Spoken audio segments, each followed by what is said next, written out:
பேட்ச கெஞ்சோச்சல இருந்தே ஆரம்பிச்சிருக்கியா? சரி, உனக்கு என்ன தெரியணும்? உனக்கு என்னெல்லாம் தெரியணுமோ தாராளமா நீ என்கிட்ட கேட்கலாம். கேட்கறதுக்கு முன்னாடி ஒண்ணு செய்யணும்.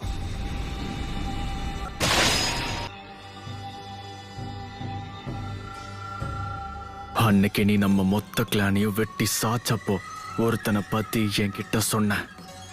நீ கொல்லாத இன்னொரு உச்சியா அவன் கண்டிப்பா உன் கூட்டாளியா தான் இருக்கணும். ஏன்னா லீஃப் போலீஸ் ஃபோர்ஸ ஒத்த ஆளா நீ தனியா கொண்டு இருக்க முடியாது. உனக்கு அவ்வளோ விஷயம் தெரிஞ்சிருக்கா? அவன் யாரு? மாதரா உச்சிஹா.